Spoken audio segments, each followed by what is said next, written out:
started moving into this whole concept of, if it makes me nervous, I should probably do it.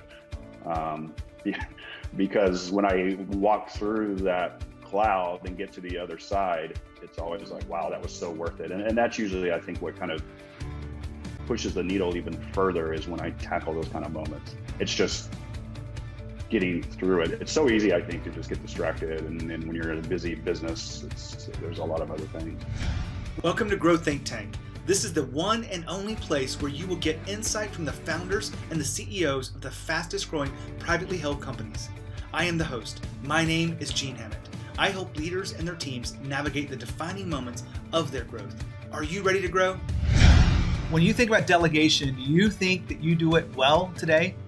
Well, delegation is a part of leadership. And I think we all have different aspects of delegation that we focus on. Today, we're going to be looking at delegation from a couple of different perspectives, but we're also going to be looking at the challenges of being a leader who's got to put themselves out there.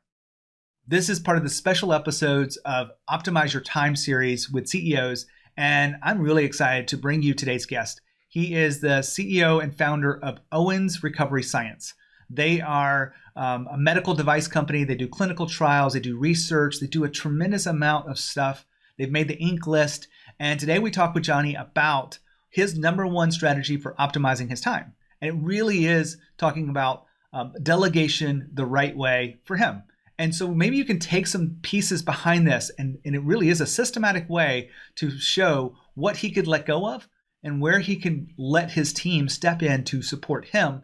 He's got a very small team, but don't take that into account, because this is a great way to look at delegation.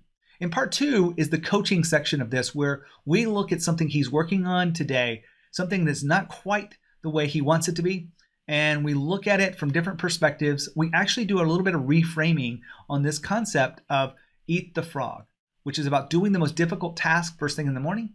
We talk about putting himself out there. We talk about what he can do differently and see it differently, and how he must show up to really create movement in this area. This is that coaching series. It really is something I'm proud to share with you. Hopefully it triggers something for you in a good way, that you realize there's something you can learn from it. And if you have a different issue that you're facing, here's my challenge to you, is why not sit down with someone who's an expert, sit down with someone who can help you figure out what it is. If you want to get some free resources, then you can go to genehammett.com. But if you want to talk to me about what's going on in your life and your world, go to genehammett.com and find the Start Your Journey. And you can actually go through this, and you can try coaching. You can see what it's like to be coached, and you can actually get the clarity you need to identify what's really going on and create a game plan for you moving forward. I've done hundreds and hundreds of these.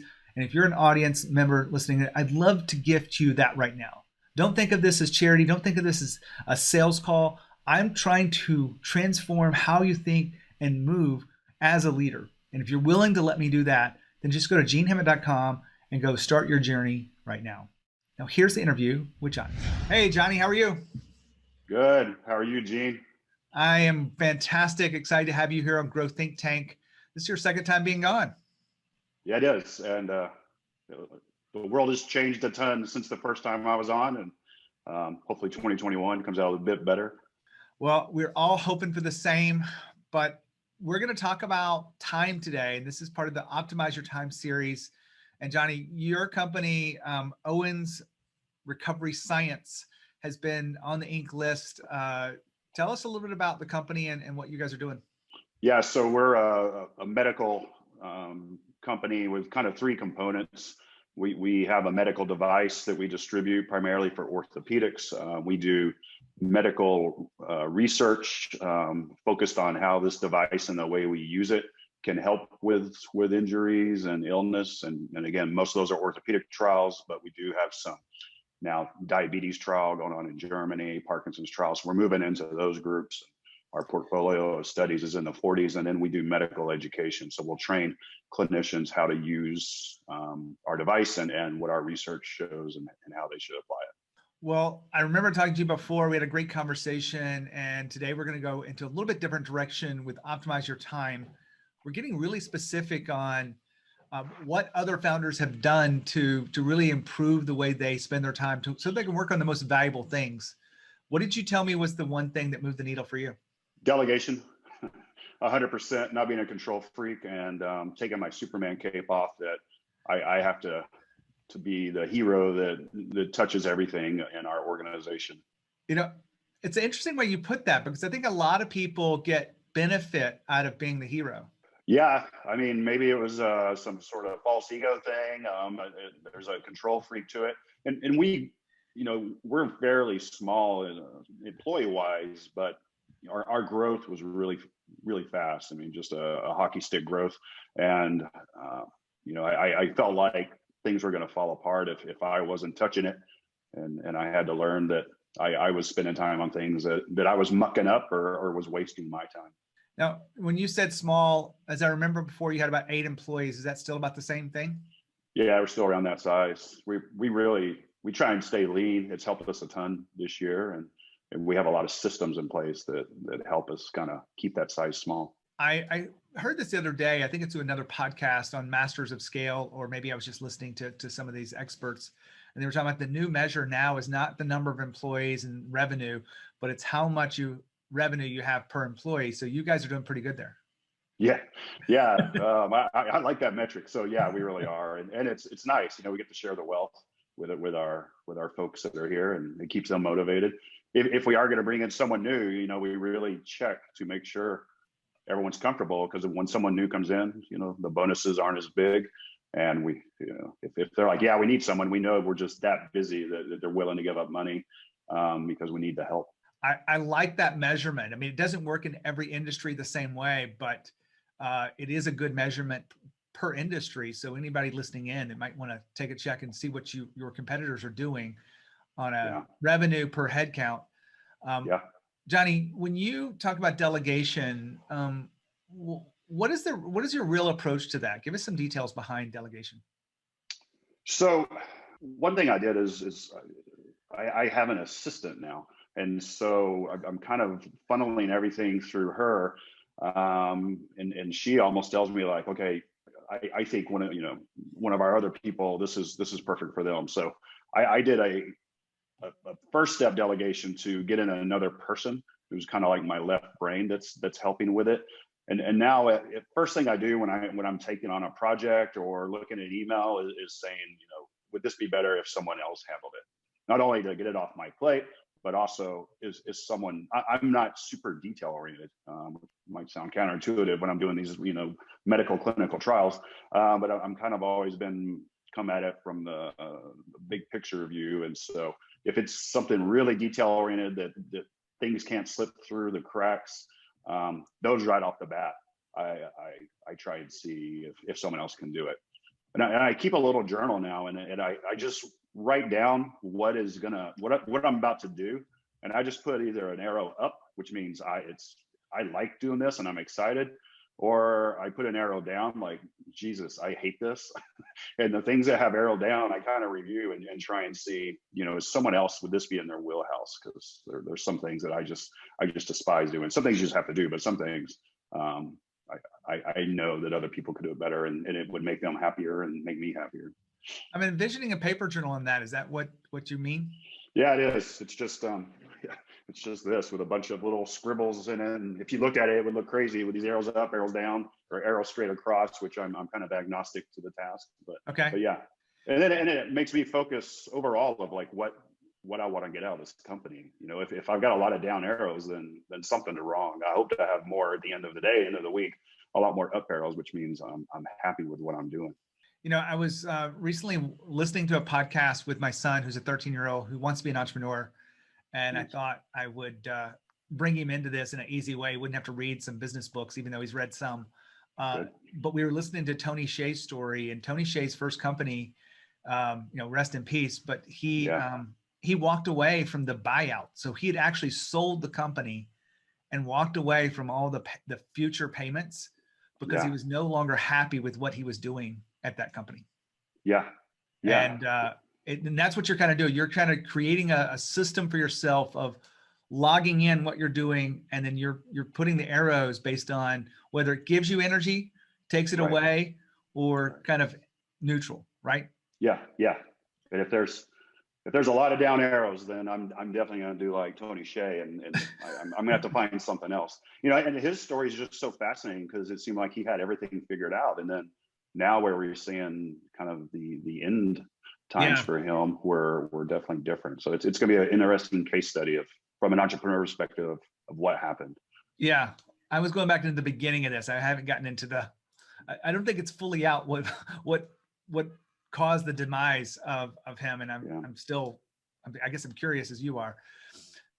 Johnny, when you talked about delegation, it's not just identifying what you're going to give away. Do you have certain approaches to, handing something off to someone on your team?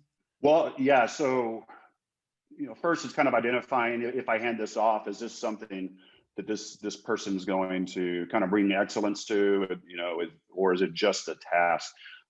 Some things are just tasks, and it's just like, okay, this is part of your day. You just got to kind of get it done. The things that is like, okay, this is something that I think is going to really be beneficial to whoever I delegate it to. We talked initially, I was with the military for 11 years, and that's kind of where this business spun off of.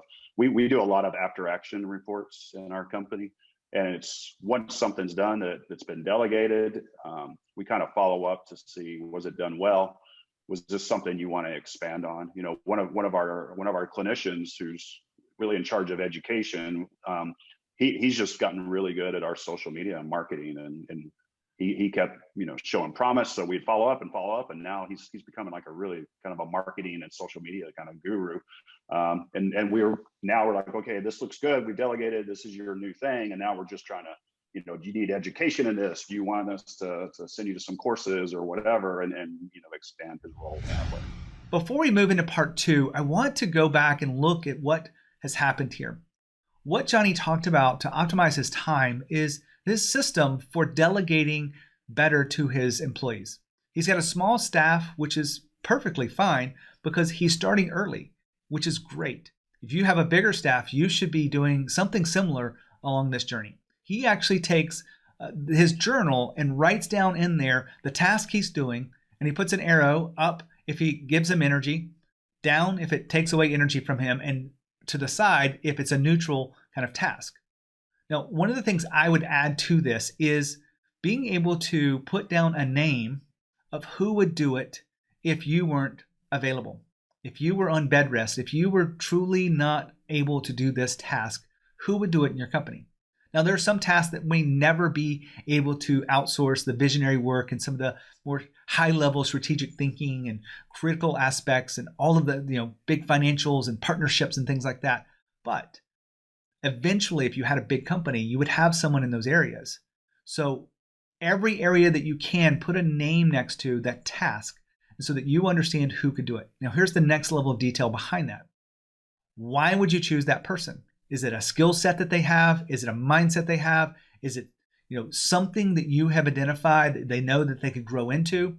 And if you could identify those early and often, you have a much better chance to delegate as you grow and focus on the most valuable aspects of your business. Optimizing your time doesn't mean that you're the most productive. It means you're working on the most valuable parts. So all that being said, that is recap. Now we're moving into part 2, which is the coaching aspect. I will tell you, I don't go as deep as I normally would. I want to respect Johnny for playing along with me on this. And it really is a great conversation about doing the difficult things, putting himself out there, having the courage, letting go of self-doubt. That's just a little tease to what you're going to see in this next section. So lean in, take some notes. Hopefully you'll get some value out of it too. Here is Johnny. And, employees love the fact when they find something new that they're actually good at, they can bring that excellence to it. And they even love it more when you're willing to invest in them for training. Yeah. And those are part of the formula of people feeling like owners inside the culture of your company.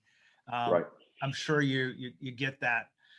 So thanks for sharing with me that one, major way of delegation and what you're doing, because it's a little bit different than what other people have talked about. And I really appreciate the structure you put around it. I think it's that military background. Yeah. And we're tracking it a lot more. So there was a time we were so busy, we were delegating, or I was delegating, and things were falling through the cracks. So now we're using more apps and things like that to track everything on a daily basis and follow up to see if it was done or where the progress is. Perfect. Well, I want to move into part 2 of this. When you think about what's next for you, what is something in your life, your business, that you want to be different than it is today? Yeah, so I want to get much better at taking on, even though it's something that I feel like, okay, this is going to give me energy. It's in my wheelhouse. I might get flow if I get engaged. If it's really overwhelming, I'm pretty good at pushing it away and just answering emails, or I'm like, there's got to be something else, I can do. So this whole swallow the frog kind of concept is something I need to get better at and been wanting to get better at. So that comes from the Eat the Frog book, probably everyone's aware of if you haven't read it, but it's by Brian Tracy. Have you read the book? I have, yeah, long time ago. So you understand the concept.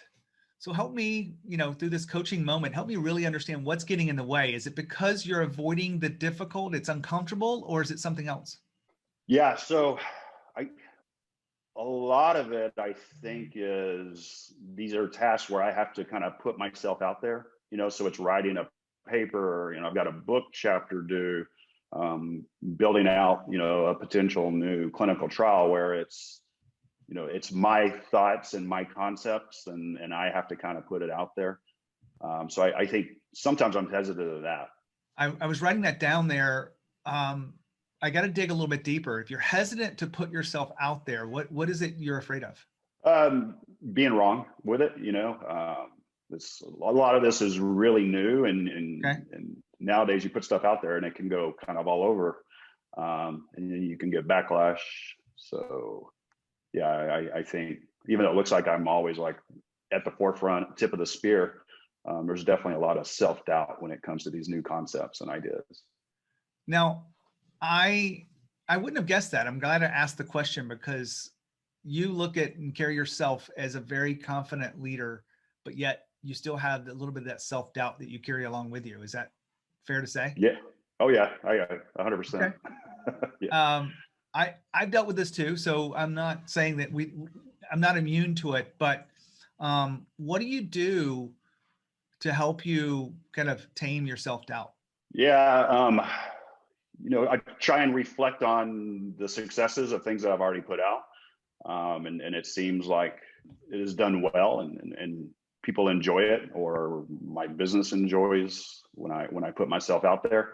Kind of started moving in this whole concept of, if it makes me nervous, I should probably do it. Because when I walk through that cloud and get to the other side, it's always like, wow, that was so worth it. And that's usually, I think, what kind of pushes the needle even further is when I tackle those kind of moments. It's just getting through it. It's so easy, I think, to just get distracted. And when you're in a busy business, there's a lot of other things. Now, I will say that I'm not in the medical world. Everyone knows that. I'm in the leadership world. I work with cultures and fast growth companies. All that aside, you're in the medical world, which has a specific bar of research and all of that stuff. I mean, I got to ask you, are you taking shortcuts in that? No, I think that, yeah, no, I think that's part of the problem, and that's what's so frustrating. You see, just like there's so much lies out there outside of science and medicine, that, I speak at a lot of conferences, and, I can get fact checked 20 different ways if I'm, quoting a paper wrong, or the stats weren't really run right, and so I think it's that just, okay, this has to be 100%, on point every time.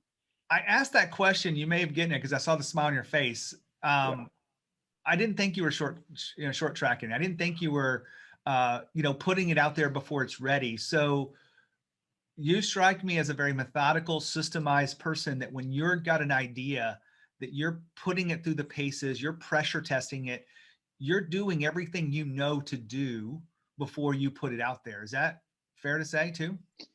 Yeah, I think so. So here's the heart of this. Why, if you've done all these things, if you've done, not shortcutting, you're putting in the time and work on it, you're probably getting some peer review at some point in time with some of these things. Once you've gone through all those paces, why wouldn't you still trust yourself and just be able to put it out there with the confidence?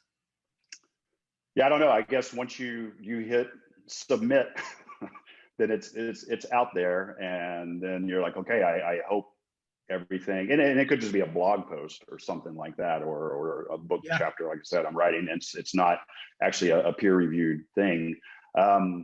Sometimes we are ahead of the publications because science takes a long time, and people are wanting answers now, and they come to you and say, you're the expert, what do we do for this? And then you have to put it out there. So I think it is that just potential that I missed something. I think that's always it. And okay. Yeah, I will go over something over and over and over and rework it probably too much. Is it overthinking?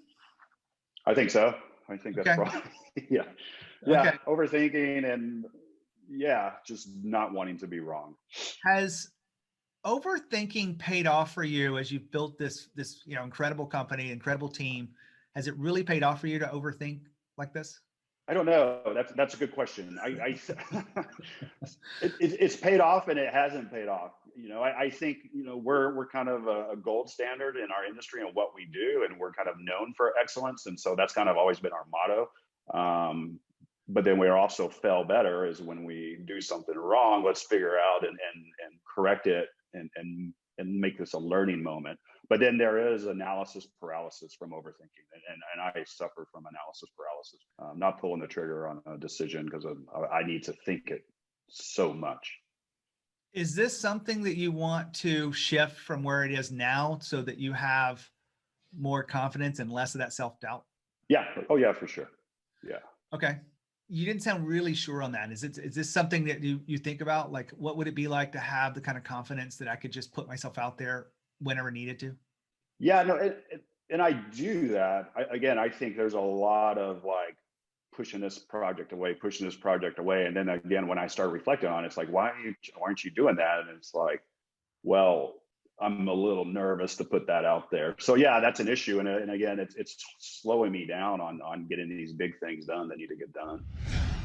Let me take a second here to remind you that if you want to keep getting episodes like this, you want to evolve as a leader, then you want to make sure you go to genehammett.com/subscribe. genehammett.com is my home base.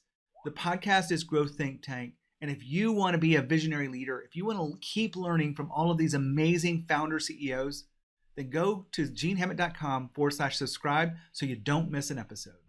So we've been dancing around this for a second. I want to take you down through an exercise that I've used with my clients. Again, this is the coaching part of this. I'm not here to make you cry, Johnny, but if you're ready to let go of something, here's the way that I can guide you through that. You ready? Sure. So it's a pretty simple way to look at this. A lot of people think about, what do I need to do? You're thinking about the reports you need to finish up, the chapter in the book, that whatever it is you need to publish, blog post, put out this peer research, whatever it is. You're thinking about what you need to do. And I think that's just a little bit ahead of the pace. I would love you to think about for a second, who do you need to be? So in this case, you have been being a self-doubter. Those are your words. And, I would typically get a client to write that down. It's like, write down, do you have a pencil paper in front of you? Yeah. Write down, I am a self-doubter. Okay. When you write that down, how does that feel? Opposite of what I think I feel. If I see it on paper. And maybe it's my image that I'm thinking of more than my internal. So I know your fear of failure. You talked about that, fear of being wrong. But is this true? Are you at your core a self-doubter? Yeah, probably. Okay. So that actually plays out probably in other areas other than just a blog post, right? There's other things you're avoiding the difficult work. Is that fair to say? Yeah. That allows you to put yourself out into the future. I'm sure you're making difficult decisions all the time, as many CEOs have to do. But when you avoid something, we started off with eat the frog or swallow the frog, as you said. And it's because of that critical thinking, overthinking, self-doubt. And you've written it down there. What would the opposite of that be? What would you like to step into? I am comfortable in what I put out there. All right. I like that. I am comfortable. Write that down. And I'm going to add the word because. And what would you say because of what? Because you've done your work, because you put in the hard work, because you haven't taken shortcuts? Yeah, because I'm prepared. Because I'm prepared. Okay, perfect. So read that back to me. I'm comfortable in what I put out there because I'm prepared. Now, I know the military kind of to a degree. I was never in the Army. You're in the Army, right? Or Marines? I was government services, so okay. I wasn't active duty. You talked about these after action reports. Like you're growing this incredible company. You've got this incredible team. You're growing fast. You're doing great work in the world. It's just not in alignment with someone who carries this kind of self-doubt. Right. And so what does it, if you stepped into that, read that to me again. I am, because I didn't write down. I'm comfortable with what I put out there because I'm prepared. It's a very simple statement, right? What if that were absolutely true? What would that feel like? Yeah, fantastic. It's what I want to be. And I think this whole eat the frog thing is because I want to be so prepared that it becomes like an overwhelming task. It's like, okay, I'm gonna work on this. I won't sleep because I'm just thinking about it and making sure I don't miss something. And that's part of being prepared, right? Part of you pushing yourself to have it right. You're in, you really are in the medical world of life and death. So it's very important for you to put in that work, which you do. I asked you the question, do you take shortcuts in this? And your answer was definitely no, right? Right. So I am comfortable in what I put out there because I am prepared. When you really live into that and you really believe that, what do you think would happen? Yeah, have confidence to do it and just do it. Still a term from Nike. Yeah, you would not overthink yourself. Now, I'm envisioning there's a lot of work that goes into being prepared. There's a lot of research, sure. Right? Yeah, right. It's not, scribbling down. I mean, I'm going to be honest, some of my ideas come to me when I read something else and I scribble down something in the notes and say, I believe that, but I believe this is more specific. I'm a lot more on the cutting edge, I think, than you are. You're much more, I got to prove this in my research and the clinical trials. So you're doing that work. I keep coming back to that. It sounds like I'm repeating myself, but I'm trying to help you understand you are doing the prepared work. Right. Why not live the benefit of that without self-doubt? I agree. How long do you want to carry this self-doubt with you? Have you put it, thought about how long you want to take that on the journey with you? Yeah, I mean, I think it's good to keep, to kind of keep me in check some, but I would like to dump it as much as possible. So part of it's reframing it, right? It's not, the self-doubt just shows you where you need to do the research to move forward, not to stop you. Right. I picked up on something, Johnny. You talked about you'd rather maybe do email or do something else other than whatever that important thing is, the swallow the frog. That's a defense mechanism to going from what's comfortable and not doing what's uncomfortable. Right. Yeah, and that's what I said. When I do the uncomfortable, when I come on the other side, that's when the magic happens. So wouldn't you want more of that? Yeah, for sure. That's what I said. That's my goal for 2021 is to just go at that and look again, reflect on all the success and know that I always come out, pretty much where I want to be. I get the fact that we can convince ourselves that overthinking, self-doubt pushes us to create a better product. Is that fair to say that for you? Yeah, I think so. But is that an empowering belief that the doubt you have inside yourself actually makes the product better? Yeah, no, it doesn't. I mean, if anything, it can hold you back. But what you wrote earlier, and I'm going to read it for you, I am confident in what I put out there because I'm prepared. Is that an empowering belief? Which one do you want to carry with you? Belief number 2. Okay. Yeah, I'll just tattoo that one on my arm. I know that we're going through this, we're repeating ourselves, but this is part of the process of you really getting it and to sink it in.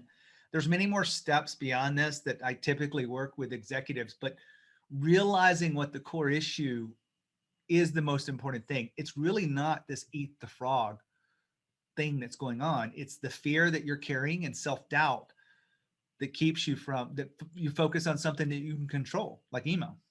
Right. But the magic happens, these are your words, when you do the stuff that makes you uncomfortable. Yep. 100%. And, this is a lot of my work is around working with visionaries. This is the visionary work. This is the looking at the future. You're on the cutting edge, looking at the trends, looking at the data, telling you, where your products and they fit into this. And if you're not doing it, who else in your team is doing it? Yeah, no, I have to drive it from the top for sure. So you get why I asked that. Like, you can't delegate the visionary work, really. Right. Especially at the level you have with a few employees. If you had 1,000 employees, maybe we could talk about, having a visionary innovation group.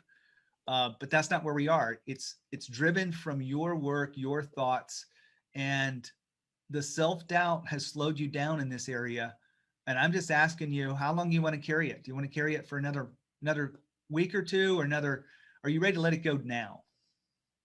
Yeah, no, if I can let it go the second, that's great. So here's the way I would work with a client on this. And again, this is recorded for the podcast. So I would go much deeper into this if it was just you and me privately. But I will tell you, I would, do you have a morning routine? Yeah, I do. Does any part of that involve meditation or visualization or anything like that? No, I've tried that, and then my brain just goes crazy. Here's a visualization technique that you can use, and this is the way I use it. You can borrow from it. You can kind of modify it for you. Before I get out of bed, I don't do it every day, because some days I'm kind of like, I forget, but 90% of the time I will walk through my day in my mind, and I will see what's happening, how I'm showing up, how I'm prepared, my energy, my mood. I'm visualizing the way I want to do it. What I would suggest for you is to visualize yourself taking that first thing in the morning, eat the frog kind of thing, and saying, I'm going to hit this. I know that I've got 3 more things to do before I feel prepared, or 7 or 17, whatever it is. But today is step 1 of that. And when it's time to put it out there, you would be ready to put it out there because you've done the work. But it's happening in your mind first before you get out of bed. And this doesn't have to be 20 minutes. This can be 2 minutes. Does that make sense? Right. Yeah. Totally. And you've already connected to the magic of it, the power, the benefit. And so it's just letting yourself feel that before you actually go hit it. Does that make sense? Yeah. Every time I've done this with a client before, and they've actually done it, which is pretty high because my clients tend to do the work. They're really engaged in getting the benefit behind this. The 2 or 3 minutes that it takes, they end up spending a little bit longer. They'll spend 4 or 5 minutes. They'll use it in other parts of their life. But the visualization in the morning, because you want to do this thing first thing. Eat the frog doesn't mean you'll do it in the afternoon. Eat the frog means you do it first thing in the morning. It is a very powerful thing. And if you get into the habit of having the visualization and then do all your other stuff, brush your teeth, work out, whatever it is you do, and as soon as you hit down at your desk, if you would start working on that instead of checking email, what's comfortable, you'll notice progress right away, and you'll end up building that muscle of believing in yourself. I know you're confident. Cool. You're just, this is just part of the area of life that you have to put yourself out there, like you said. Does all this kind of make sense and connect for you? Yeah, totally. And very applicable and easy to implement. It's minutes. It's not, and it literally is creating in your mind first and showing up with full intention. Instead of showing up hesitant like a self-doubter, how would you show up if you were completely knew you could get this done? Yeah, confident and ready to knock it out of the park. Any questions on this at all? No, I mean, like I said, I think it's very straightforward. So I appreciate you playing with me. I won't go deeper with you on it because I don't want to make you cry here, Johnny. Good luck. Any final words about this? Is this something you feel like you could do? Yeah, no, I think it's great. I'm going to try it first thing in the morning. I've got a project that I have to get done before Christmas, so that's going to be something I want to try. If you'll do this every day before that project is done and just test it for yourself, I'd love to hear back from you. Just send me an email. Yeah. How does that sound? For sure, man. Appreciate it. Johnny, thanks for being here. Owens Recovery Science is an impressive company, what you've done with your team and what you're doing in the world. So I appreciate you being a part of the show. Yeah. Thanks for having me on again, man. Happy holidays. Stay safe. So this wraps up another incredible episode of Growth Think Tank, where we're talking with founder CEOs about what does it take to optimize their time. This series is something I've really been proud to put together. We're going to be putting together more like this in the future. But today you've really seen some insight of what coaching is like. You've seen Johnny have a different relationship with where he's stuck and reframing that, giving them some very practical tips to move forward. I want to create content like this for you because I think it's helpful as a leader to look at things with different perspectives and maybe learn that reframing trick. If you have any questions about your own growth, your own plan for development, how to optimize your time, make sure you go to genehammett.com. You can start your journey there. We can actually talk on the phone, no cost to you. So I'd love to connect with you if you want to continue to evolve as the visionary leader that you are. When you think of growth and you think of leadership, almost got tongue-tied there. When you think of growth and you think of leadership, think of Growth Think Tank. As always, lead with courage. We'll see you next time.